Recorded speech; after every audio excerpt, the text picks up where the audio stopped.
नमस्कार दोस्तों, मैं डॉक्टर आशुतोष चौबे आप सभी का स्वागत करता हूं अपने यूट्यूब चैनल वैदिक जीएस एकेडमी पे। दोस्तों कल जो है कुछ तकनीकी कारणों की वजह से वीडियो रिकॉर्डिंग में कुछ दिक्कत आ गई थी और कल का जो वीडियो अपलोड हुआ वो उसमें वॉइस नहीं थी। इसके लिए मैं आप लोगों से माफ़ी चाहता हूं। और आज जो है मैं उसी सेम टॉपिक को फिर से रिकॉर्ड करके आपके सामने ला रहा हूँ ताकि आपको जो असुविधा हुई उसमें कोई दिक्कत ना आए और आप फिर से जो है उस टॉपिक को आसानी से समझ सकें। तो आइए हम शुरू करते हैं। सल्तनत कालीन संस्कृति। तो अभी तक आप लोगों ने देखा कि हमने जो है सल्तनत कालीन राजनीतिक व्यवस्था आपको कंप्लीट करा दी थी। उसके बाद जो समाज और प्रशासन था वो आप लोगों ने देख लिया था।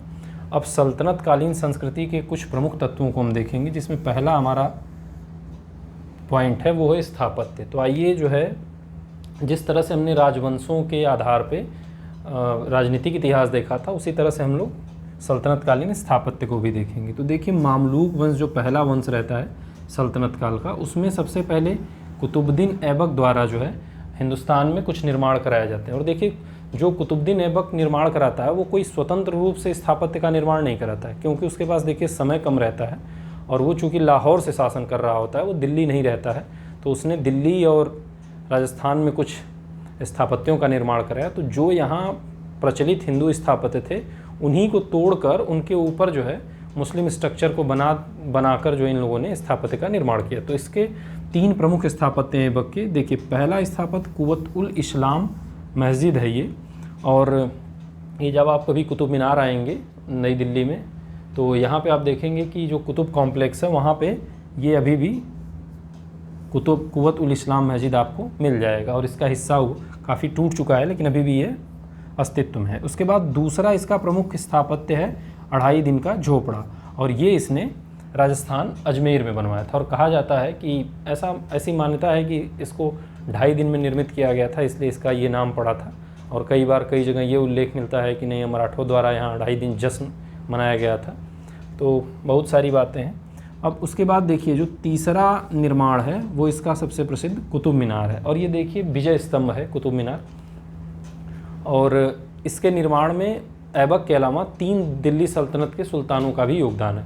जैसे ऐबक देखिए एक फ्लोर इस पे बनाता है, उसके बाद इल्तुतमिश इसको 3 फ्लोर इसका कंप्लीट करके, यानी कुल टोटल 4 फ्लोर बना के इसको कंप्लीट कर देता है। लेकिन फिर आगे जो है फिरोज़ तुगलक के टाइम में इस पर बिजली गिर जाती है, तो इसके वजह से फिरोज़ तुगलक इसकी मरम्मत कराता है और 1 फ्लोर और जोड़ देता है और कुल जो है ये 5 फ्लोर का हो जाता है। इसके बाद सिकंदर लोदी द्वारा भी जो है इस पर मरम्मत कार्य किया गया था। तो आपको याद रखना है, कई बार यही पूछा जाता है कि किन किन लोगों ने इसमें निर्माण में योगदान लिया या मरम्मत करवाई थी। तो आपको याद रखना है कि ऐबक के अलावा इल्तुतमिश, उसके बाद फिरोज शाह तुगलक और सिकंदर लोदी, इन 4 सुल्तानों द्वारा इसमें सहयोग दिया गया था।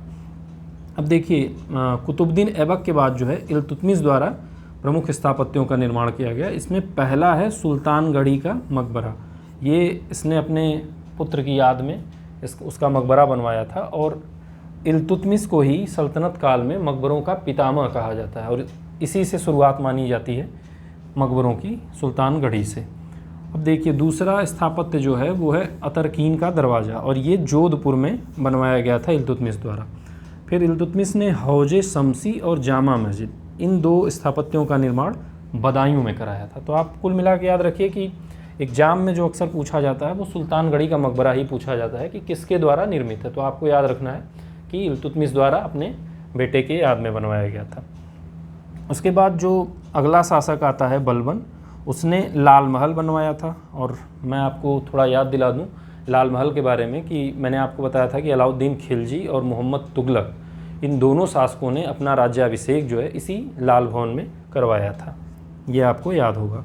फिर इसने अपना स्वयं का मकबरा बनवाया था बलबन ने, और शुद्ध इस्लामिक शैली पर सल्तनत काल में बना पहला मकबरा जो है ये बलबन का मकबरा ही माना जाता है, ये भी आपको याद रखना है। इसके बाद देखिए, खिलजी काल में जो है अलाउद्दीन खिलजी द्वारा एक नगर की स्थापना की जाती है, सीरी। इसके अलावा अलाई दरवाज़ा, ये आप जब कुतुब कॉम्प्लेक्स में ही जाएंगे तो कुतुब मीनार की तरफ जाते समय लेफ़्ट साइड में आप देखेंगे कि एक गुम्बदनुमा संरचना है, वही अलाई दरवाज़ा है। और इसकी सबसे बड़ी विशेषता रहती है कि ये जो है वैज्ञानिक ढंग से निर्मित गुम्बद का पहली बार इसमें इस्तेमाल किया गया है। और ये आप मान के चलिए कि वहाँ जो है घोड़े की नाल का जो है गुम्बद बनाया गया है। तो वैज्ञानिक ढंग पर निर्मित गुम्बद की अगर बात की जाएगी तो आपको याद रखना है कि अलाई दरवाजे में प्रयोग हुआ। और उसके बाद एक इसका प्रमुख स्थापत्य है वो है जमात खाना मस्जिद। और ये जमात खाना मस्जिद जो है, जब आप कभी निजामुद्दीन औलिया की दरगाह पे जाएंगे तो दरगाह के पिछले हिस्से में एक मस्जिद दिखेगी आपको लाल कलर की, वही जमात खाना मस्जिद है। और इस मस्जिद की विशेषता ये है कि विशुद्ध इस्लामिक स्थापत्य का जो मानक रहता है उसका पूरा प्रयोग जो है आपको इस मस्जिद के निर्माण में दिखाई देगा। तो इसको भी याद रखना है कि विशुद्ध इस्लामिक शैली में निर्मित पहली मस्जिद जो है वो जमात खाना मस्जिद है। इसके बाद हजार सितून नाम का एक महल बनवाता है इसने। और हौज खास, जो आज भी हौज खास आप देखते हैं दिल्ली में, तो ये जल संरक्षण के लिए बनाया गया होता है। अब देखिए खिलजी के बाद जो है अगला वंश आता है हमारा तुगलक वंश। तो तुगलक वंश में गयासुद्दीन तुगलक द्वारा तुगलकाबाद की स्थापना की जाती है। ये दिल्ली का चौथा शहर रहता है, या चौथी दिल्ली इसको कहा जाता है। और यहीं पे इसने तुगलकाबाद का किला बनाया था। आज भी आप जाएंगे तुगलकाबाद फोर्ट तो इसका रियून सभी बचा हुआ है, बहुत सारा हिस्सा टूट गया है लेकिन अभी भी बहुत सारी चीज़ें यहाँ बची हुई हैं। और इसके किले के बारे में आप देखेंगे कि इब्न बतूता कहता है कि जब सूर्य की रोशनी तुगलकाबाद के दीवारों पर पड़ती थी तो कोई आदमी नंगी आँख से जो है उस किले की दीवार को नहीं देख पाता था, यानी इतना ये फ्रेश या चमकीला था। आज उस स्थिति में नहीं है फ़िलहाल। और इसके द्वारा जो है अपना स्वयं का मकबरा बनाया गया था। और इसके मकबरे के बारे में कहा जाता है कि इसने जो है एक झील या तालाब के बीच में अपने मकबरे का निर्माण कराया था। और आप देखेंगे कि आगे चल के जो द्वितीय अफगान वंश स्थापित होता है शेरशाह सूरी के नेतृत्व में, तो शेरशाह सूरी का जो मकबरा सासाराम में है वो भी जो है एक तालाब के बीचों बीच बनाया गया है। इसलिए गयासुद्दीन तुगलक के मकबरे को शेरशाह सूरी का पूर्वगामी माना जाता है। अब देखिए जो अगला शासक आता है मोहम्मद बिन तुगलक। इसने जहाँपना नगर की स्थापना की मोहम्मद बिन तुगलक ने, और आदिलाबाद का किला और 12 खम्बा महल, इन दो प्रमुख स्थापत्यों का निर्माण जो है मोहम्मद बिन तुगलक द्वारा कराया गया था। अब मोहम्मद बिन तुगलक के बाद देखिए फिरोज़ तुगलक आता है। फिरोज़ तुगलक को जो है सल्तनतकालीन अगस्टस की संज्ञा दी जाती है। और निर्माण कार्य में सबसे ज़्यादा अगर उत्साही किसी सुल्तान की बात की जाएगी तो वो फिरोज़ तुगलक होता है। और आप ये समझिए कि इसने एक लोक निर्माण विभाग की स्थापना की और इसने सैकड़ों पुल, मस्जिद और भवन का निर्माण जो है सल्तनत काल में करवाया इसने। और ये जो लोक निर्माण विभाग स्थापित किया गया था ये किसके नेतृत्व में था, तो ये गाजी मलिक यानी मलिक गाजी के नेतृत्व में था। इसको भी आप याद रखिए। इसके अलावा देखिए इसने विभिन्न शहरों की भी स्थापना की थी, जैसे जौनपुर, हिसार, फिरोजा, फिरोजपुर, विभिन्न सारे शहर भी स्थापित किए थे इसने। और इसने काली मस्जिद और खिरकी मस्जिद, ये दोनों मस्जिद दिल्ली में ही है। और कुस्क ए शिकार, इसका भी निर्माण इसने कराया था। और एक महल है गुजरी महल, इसका भी निर्माण फिरोज़ तुगलक द्वारा भी कराया गया था। और फिरोज़ तुगलक द्वारा निर्मित जो गुजरी महल है इसे फिरोज़ तुगलक के प्रेम की निशानी भी कहा जाता है। तो ये भी आपको याद रखना है कि गुजरी महल पूछ दिया जाए तो फिरोज़ तुगलक द्वारा बनाया गया था और ये इसके प्रेम की निशानी थी। फिर देखिए फिरोज के समय में ही एक मकबरे का निर्माण किया जाता है, वो है खाने जहाँ तेलंगानी का मकबरा। इसका निर्माण फिरोज़ द्वारा नहीं कराया गया है बल्कि खाने जहाँ तेलंगानी का जो बेटा रहता है जूना सा, उसके द्वारा इस मकबरे का निर्माण कराया जाता है। और इसकी जो प्रमुख विशेषता वो यह है कि पहली बार किसी मकबरे को सल्तनत काल में अष्टकोणीय बनाया गया। तो अगर आपसे कभी भी प्रश्न पूछा जाए कि सर्वप्रथम सल्तनत कालीन किस मकबरे में अष्टकोणीय विधान का प्रयोग किया गया है, तो आपको याद रखना है कि वो खाने जहाँ तेलंगानी का मकबरा होगा। फिर आगे जो है देखिए सैयद स्थापत्य में कुछ खास नहीं है इसलिए मैंने उसको नहीं लिया है। फिर लोधी वंश में चल के मकबरों का जो युग कहा जाता है इसको। और आप देखेंगे कि इस समय जो है बहुत ही ध्यान दिया जाता है मकबरों के निर्माण में। आप कभी दिल्ली आइए और अगर आप कभी लोधी गार्डन जाने का आपको मौका मिले तो आपको लोधियों का स्थापत्य देखने को मिलेगा। इस समय क्या होता था कि मकबरों को मकबरों का निर्माण प्लेटफॉर्म पे शुरू हो गया, उसको ऊंचाई दी जाती थी। और पहली बार जो है सल्तनत काल में मकबरों के निर्माण में दोहरे गुम्बद का प्रयोग होता है। और सबसे पहली बार इस दोहरे गुम्बद का प्रयोग जो होता है वो सिकंदर लोधी के मकबरे में होता है। हालांकि सिकंदर लोधी का जो मकबरा है वो इब्राहिम लोधी द्वारा निर्मित किया गया, आपको ये भी याद रखना है, भूलना नहीं। सिकंदर लोधी ने अपने मकबरे का निर्माण नहीं कराया बल्कि इब्राहिम ने कराया था। और ये भी अष्टकोणीय है। और इसमें देखिए दोहरे गुंबद का विधान इसलिए किया जाता था क्योंकि पहले गुंबद से छत को कवर कर दिया जाता था, फिर जो दूसरा गुंबद बनता था अंदरूनी हिस्से को ढकने के पश्चात, तो उससे क्या है कि एलिवेशन यानी ऊंचाई देने में मदद मिलती थी और जो स्थापत्य बनता था उसमें भव्यता आती थी। तो इसलिए जो है दोहरे गुंबद का विधान किया जाता था।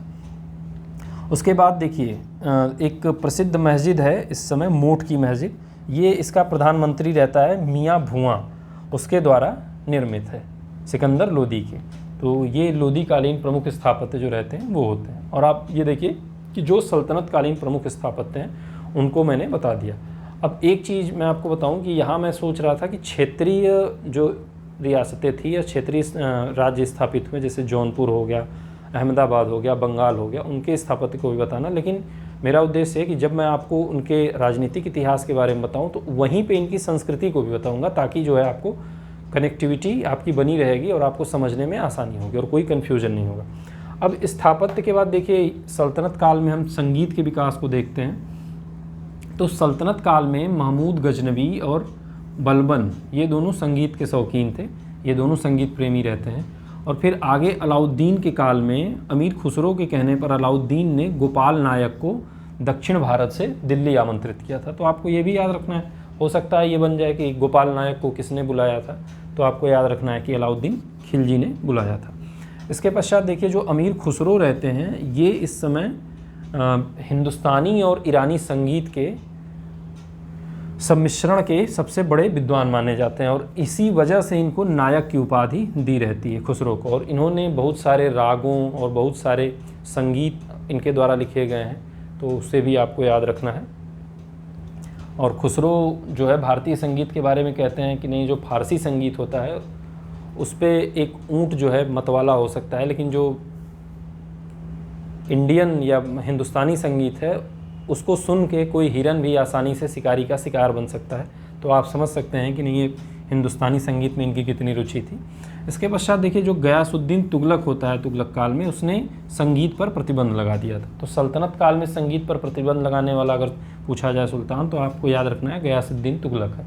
और आप आगे मुग़ल काल में देखेंगे कि औरंगजेब ने जो है संगीत पर प्रतिबंध लगाया था। अब इसके बाद जो मोहम्मद बिन तुगलक रहता है ये भी संगीत का शौकीन रहता है और ये पहला सुल्तान रहता है सल्तनत काल में जिसने अमीर वर्ग में संगीतकारों को शामिल किया था। ये भी हमें याद रखना है। नजबा नाम का एक व्यक्ति रहता है संगीतकार, जो पहली बार ये अमीर वर्ग में मोहम्मद बिन तुगलक शामिल करता है। और फिरोज़ तुगलक भी संगीत का शौकीन रहता है और जुमे की नमाज के बाद शुक्रवार को फिरोज़ तुगलक संगीत सुनता था। और आपको याद होगा कि इसी के समय जो अनुवाद विभाग स्थापित किया गया, तो संगीत का एक ग्रंथ है राग दर्पण, उसका अनुवाद हुआ था फारसी में। इसके पश्चात देखिए लोदी काल में सिकंदर लोदी, आपको पहले भी पता है कि मैंने बताया था कि शहनाई सुनने का शौकीन था और गुलरुखी नाम से ये कविताएं भी लिखता था, तो ये संगीत का भी शौकीन था। और इसी के समय देखिए लहजत ए सिकंदर शाही या लज्जत सिकंदरी नाम की संगीत ग्रंथ का जो मतलब रचना हुई थी वो की गई थी सिकंदर लोदी के समय।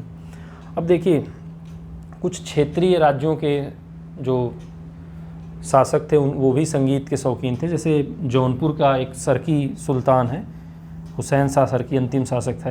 इसको ख्याल गायकी का जन्मदाता माना जाता है।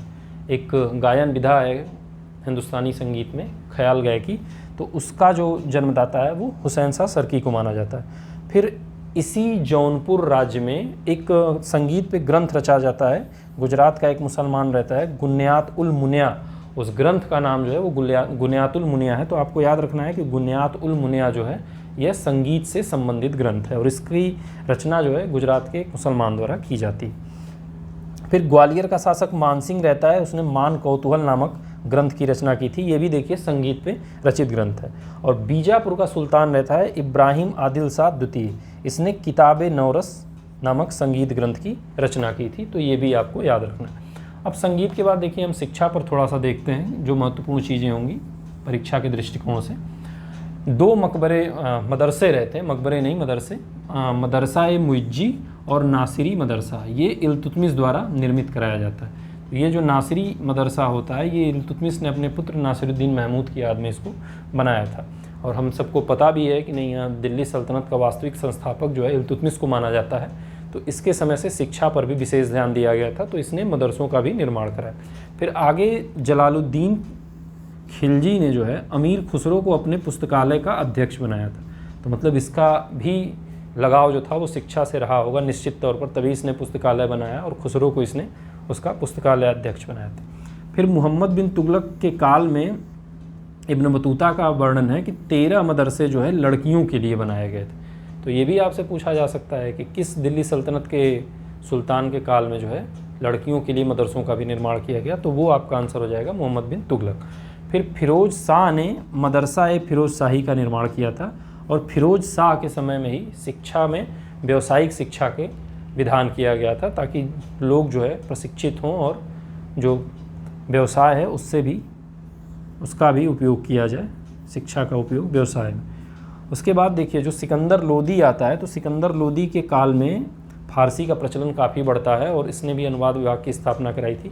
और सिकंदर लोदी के काल में पहली बार ऐसा होता है कि जब हिंदू लोग जो है वो फारसी सीखने में अपनी रुचि दिखाते हैं, और कायस्थ एक जाति होती है, सबसे पहली बार कायस्थों ने जो है फारसी को सीखा और उन लोगों ने सुल्तान को ये सहयोग देने की बात कही प्रशासन के कार्यों में, और कायस्थों को जो है फिर प्रशासनिक कार्यों में लगाया जाता है। तो मुझे लगता है कि सल्तनत कालीन संस्कृति के जो मुख्य भाग थे वो मैंने आपसे डिस्कस कर लिया, और इसके बाद जो अब अगला होगा वो मैं क्षेत्रीय राज्यों के बारे में आपसे चर्चा करूँगा। उसके पश्चात जो है सूफी और भक्ति संत होंगे। इस तरह से सल्तनत काल ख़त्म होगा, उसके बाद हम लोग मुग़ल काल देखेंगे। और मैं आपसे एक बात और भी कहना चाहता हूँ कि आप लोग धीरे धीरे अपनी तैयारी को थोड़ा सीरियस लीजिए, क्योंकि आर का जो देखिए फॉर्म है वो इसी हफ्ते में आ जाएगा, और जो लोग तैयारी कर रहे हैं शुरू से उनके लिए भी, और जो नए लोग हैं वो भी पूरे तन मन से लग जाइए आप लोग, क्योंकि देख ही रहे हैं उत्तर प्रदेश का हाल जो है वो किस तरह से बहुत ही लिमिटेड वैकेंसीज़ आ रही हैं। और इस कंडीशन में ये है कि जो सीरियस स्टूडेंट हैं वो अपनी तैयारी को धार दें, और भगवान करें कि आप जल्दी से जल्दी सफल हों, यही मेरी कामना है। और आज की क्लास फ़िलहाल यहीं समाप्त होती है। धन्यवाद।